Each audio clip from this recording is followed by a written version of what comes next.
May nagtanong pala. So ito yung nagtanong kung pwede raw bang naka-LAN, no? Pwede yung saksakan yung LAN. So meron siyang dalawang LAN port. Bali, i-test muna natin, no, kung ano yung speed test. Yung speed test pag nakarekta, no? Nakarekta dun sa main router. Ito yung ating repeater, no? Hindi natin alam kung talagang gumagana yung apat na antena na yan. Kasi yung IP camera, nung binuksan ko, isang antena lang yung gumagana. Isa lang yung may wire. Dito, hindi natin alam kung lahat ba siya talaga gumagana. Kasi mura lang naman to, 300, no? Ginagamit ko lang yan. Hindi siya talaga 24 hours na gumagana, no? Pagka medyo lumalayo lang ako, tsaka ako siya sinasaksak. Kumbaga, pang ano lang siya, pag kailangan mo lang na lumabas. Yan. Pero matagal na rin to kahit papano. Minsan, nasa labas ako, nakasaksak siya ng matagal eh.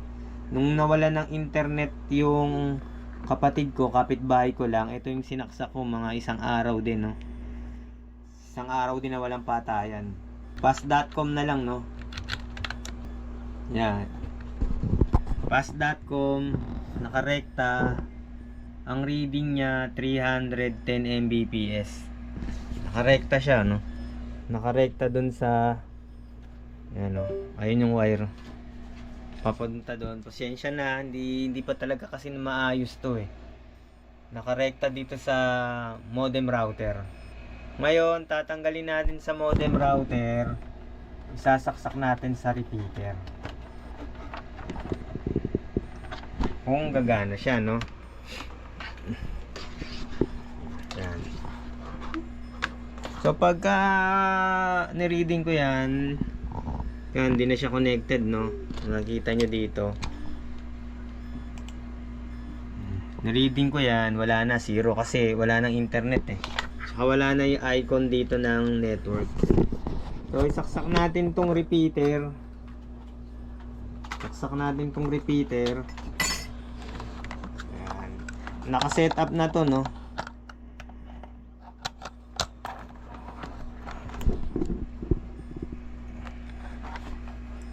Dalawa pala yung connection ko, no? Dalawa yung connection ko. Isang PLDT, isang Converge.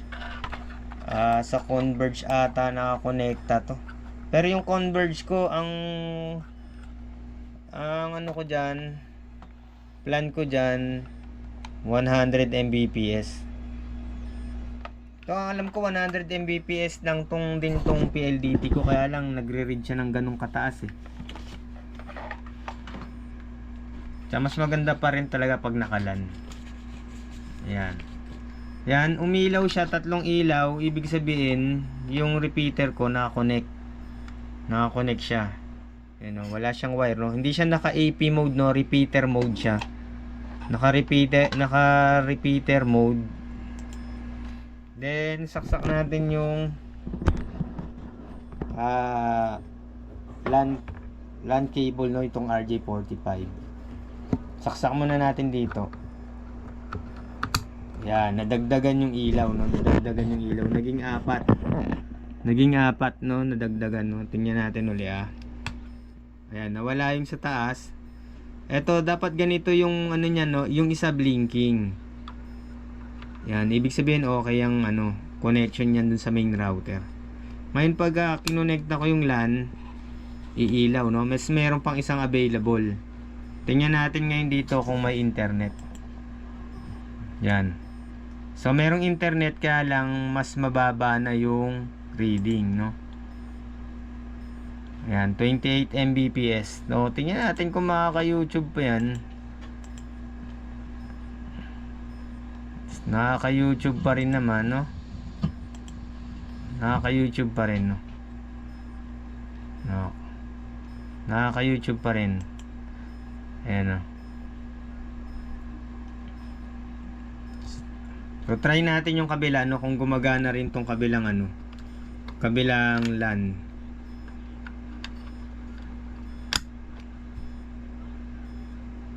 Oh, umilaw. Gumagana din, no? Tingnan natin kung may internet. Yan. 28